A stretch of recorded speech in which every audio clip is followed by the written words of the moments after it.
दोस्तों नमस्कार।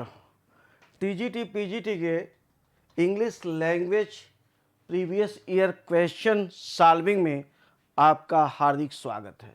आज हम लोग नरेशन सॉल्व करने चल रहे हैं।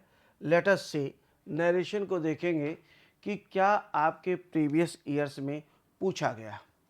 नरेशन को एक बार आप इस तरह सॉल्व करें।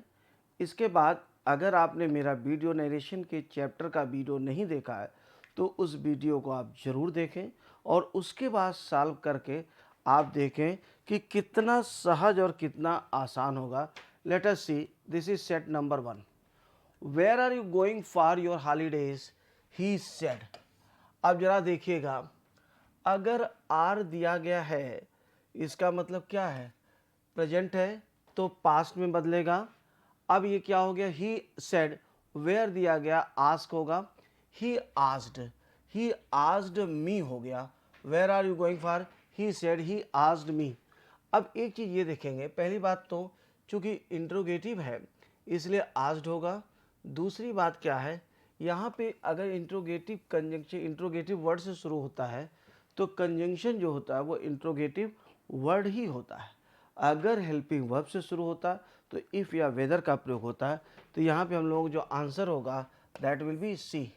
आस्क्ड मी दे दिया गया है, वेयर का वेयर दे दिया गया है और वज दिया गया, बाकी कहीं पर नहीं दिया गया है। आप देखिए पहले ए में सेड का सेड ही रखा है, बी में देखिए आज के साथ इफ़ लगाया है, इफ़ वाला प्रयोग नहीं होगा, वेयर का प्रयोग होगा। और डी में देखिए आज को कभी कभी वांटेड टू नो भी कर देते हैं, ठीक है, लेकिन वेयर वाज आई दिया गया है। और आपको मैंने बताया है, आप जानते रहे इसको, कि कभी भी इनडायरेक्ट नरेशन यह जब भी लिखा जाएगा हमेशा इसका जो सीक्वेंस होगा वर्ड्स का वह असर्टिव होगा। Number 2, my mother said don't go very far into the sea. अगर आप इसे देखें, वो देखिए आरपीएससी पीजीटी 2016 2016 का है, ये भी 2000 पीजीटी 2016 का है। माई मदर सेड डोंट, इसका मतलब क्या है, ये इम्परेटिव है। अगर इम्परेटिव है तो आप इसे देखें, ए होगा नहीं क्योंकि ए में नॉट दिया नहीं गया। बी को देखें, माई मदर एडवाइज्ड, अगर एडवाइज्ड है तो मी टू नॉट नहीं होता, नॉट टू होता है, बी कट गया, एकदम आराम से देखिएगा। अब इसके बाद देखिएगा C, my mother told me not to go very far into the sea, ये आपका सी हो जाएगा। अगर हम डी की बात करें तो यहाँ पे गो नहीं दिया गया है, स्विम दिया गया है और इनटू द सी नहीं दिया गया। तो अगर आप चाहें इस तरह से भी तो कैंसिलेशन मेथड का प्रयोग करके बहुत अच्छा बना सकते हैं। Let us see question number 3। Have you submitted your report yet, she said. Interrogative है। अब इस इंट्रोगेटिव में क्या है, चूँकि हेल्पिंग वर्ब से शुरू हुआ है इसका मतलब इफ़ या वेदर का प्रयोग होगा, ठीक है। सी आस्क्ड हिम, यहाँ तक सही है। सी आस्क्ड हिम चारों जगह दिया गया। इफ़ ही हैड सबमिटेड, जरा सा ध्यान दें, चूँकि हैव दिया गया प्रेजेंट परफेक्ट है, इसका मतलब क्या होगा, ये पास्ट परफेक्ट होगा। बाकी को देखिएगा, ये प्रेजेंट परफेक्ट ही रहने दिया इन्होंने। सी में आप देखिएगा पास्ट कंटिन्यूअस, मतलब पास्ट में बदल दिया है इसको। पास्ट कंटिन्यूअस तो नहीं है, ये verb to be past tense, right. If he was submitted, कोई मतलब ही नहीं है कि क्या इसमें इन्होंने दिया है, कोई भाव ही नहीं निकल रहा है। और डी ग्रामेटिकली भी गलत है। और D, she asked him to submit का कोई अर्थ ही नहीं, ए हो जाएगा। नंबर 4 में आए और ये जीआईसी लेक्चरर 2016 में क्वेश्चन पूछा गया। The traveller enquired of the farmer if he could tell him the way. गौर करिए, the traveller said to the farmer please tell, no. ये देखिएगा इफ़ दिया गया और कुड दिया गया है। इफ़ और कुड का मतलब कैन से सेंटेंस की शुरुआत होगी और कैन से सेंटेंस की जो शुरुआत हो रही है वह केवल सी और डी में है। देखिएगा, the traveller said to the farmer can you tell me where is the way, no. Can you tell me the way to the nearest, ये आपका डी आंसर हो जाएगा। Can you tell me where is the way नहीं दिया गया। Can you, देखिए उसमें कह रहा है कि if we could tell him the way to the nearest inn दिया गया है, तो सीधा सीधा आंसर हो गया, ये भी हम लोग सही होता है। नंबर 5 में, O God do not put me to the test said I. पुनः यह इम्परेटिव में है, डू नॉट दिया गया है। और इम्परेटिव में होते हुए यह यहाँ पे क्या दिया गया है, यह ध्यान दीजिएगा, भगवान का भगवान का इसमें यूज़ हुआ है गॉड शब्द का, इसका मतलब प्रे होगा। I pray to God not to put me to the test, बाकी कुछ करने की आवश्यकता है ही नहीं इसमें, जो कि गॉड शब्द का जब प्रयोग होगा है यहाँ पे, तो यहाँ पे प्रे शब्द का भाव निकल रहा है। Number 6, my teacher often says to me. दोस्तों ये ध्यान रखना है, अगर सेज है तो इसका मतलब क्या, प्रेजेंट इंडेफिनिट है। अब यहाँ पे देखिए that if I don't no work hard, if I don't work hard I shall fail, my teacher often says to me, यहाँ तक सही है। If you don't work hard you will fail, कुछ नहीं करना है, सीधे है। My teacher often says to me, सही है। और my teacher often says, my teacher tells me का कोई आवश्यकता नहीं है, माई टीचर एडवाइजेज मी की कोई आवश्यकता नहीं है। If you don't work hard you will fail, अगर अब तुम परिश्रम नहीं, चूँकि यू जो है यू इसके पास आएगा और इसी वजह से यू किस में बदलेगा, फर्स्ट पर्सन में बदलेगा। तो कुल मिलाकर के क्वेश्चन नंबर 6 का आपका आंसर ए हो जाएगा। जो मैं एक्सप्लेन कर रहा हूँ, मैं बार बार कर रहा हूँ, कहीं पर भी कोई कन्फ्यूजन हो तो आप मुझसे बात कर सकते हैं, आप मुझे व्हाट्सअप कर सकते हैं। मैंने कई बार इसको नंबर भी अपना बताया है, किसी भी कन्फ्यूजन के लिए आप मुझसे सीधे संपर्क कर सकते हैं, व्हाट्सअप कर सकते हैं। नंबर 7 पे आए, C said you must not break your promise. अब देखिए दिया गया, C said you must not break your promise, assertive sentence है।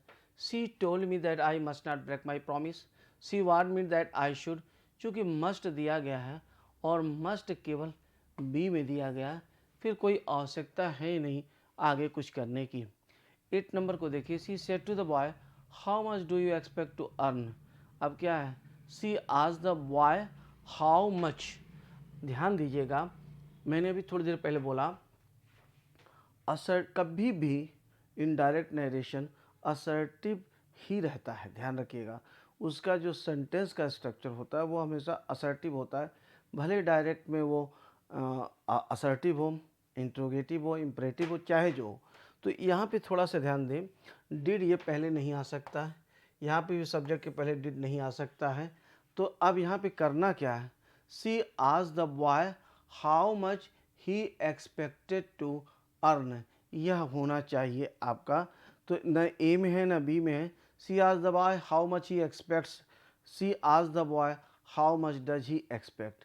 दोस्तों अब यहीं पे ध्यान देना है आपको, अगर ये चारों ऑप्शंस हमारे सही हैं और इसी तरह से क्वेश्चन दिया गया है एग्जाम में, गौर करिएगा, अगर यही question all these 4 options have been given in our examination as it is written in RPSC PGT 2013, in that case you have to understand that all these 4 options are wrong, सारे के सारे options गलत हैं, number 1। Number 2, अगर मान लीजिए typographical mistake या जहाँ से जिस रोज से लिया गया उसका मिस्टेक नहीं, तो 4 के चारों ऑप्शन गलत हैं। अब अगर चारों ऑप्शन गलत हैं तो हम चारों ऑप्शन गलत तो कर नहीं सकते हैं, एक ऑप्शन तो हमको वहाँ पे टिक करना ही करना है।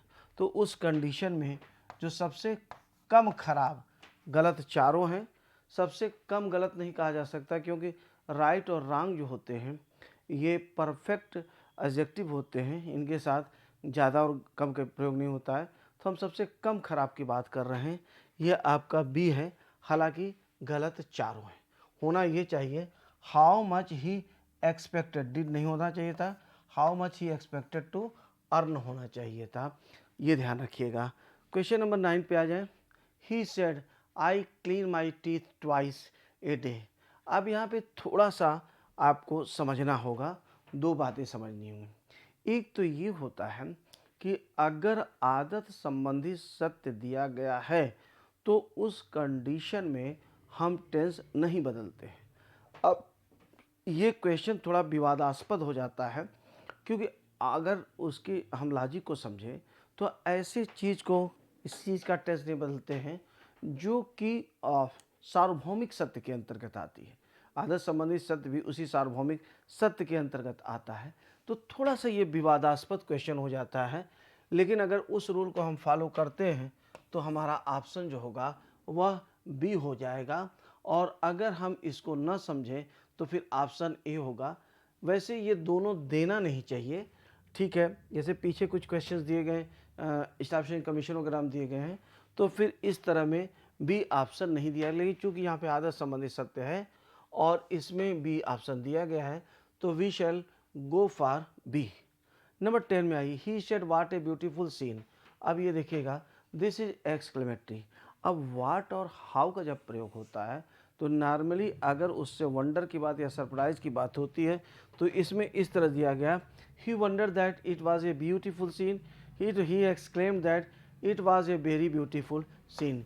ही एक्सक्लेम्ड विद वंडर भी कर सकते हैं, ही एक्सक्लेम्ड विद सरप्राइज भी कर सकते हैं। तो व्हाट और हाउ का प्रयोग जब एक्सक्लेमेटरी सेंटेंस में आता है तो वहाँ पर हम बेरी का बोध देखते हैं। हालांकि कुछ एग्जामिनेशन में ऐसा है बेरी नहीं आया है, तो अगर बेरी नहीं आया है तो आपको बिना बेरी वाले ऑप्शन को देखना पड़ेगा। लैंग्वेज में यही प्रॉब्लम है कि 5 गुणे 4 बराबर 20 नहीं होता है, यहाँ पे 2 से लेकर के 2000 तक होता है। इसीलिए आपको उस पार्ट में पूरी गहराई में उतरना है और करेक्ट एक्सप्लेनेशन लेना है।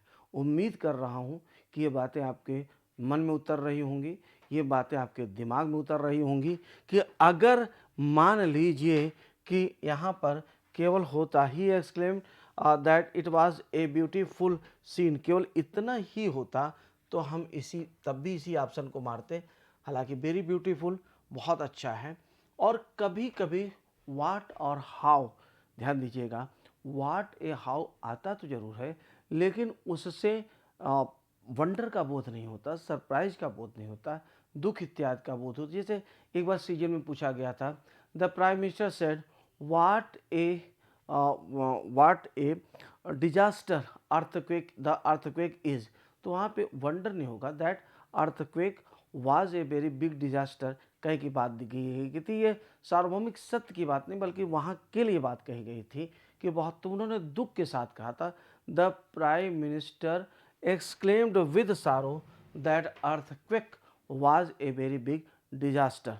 ठीक है, तो इस चीज़ को ध्यान रखिएगा। तो कैसे ऑप्शन दिया गया इस पर भी डिपेंड करता है, क्योंकि लेखक है, कभी कभी ऑप्शंस में उसमें वेरी कर जाता है। तो ये प्रैक्टिस करने से ही आपको समझ में आएगा, इस बात को ध्यान रखें। तो लैंग्वेज में यही सबसे बड़ी बुराई है। थैंक यू वेरी मच, आपको पूरी तरह समझ में आ रहा होगा। बहुत बहुत धन्यवाद।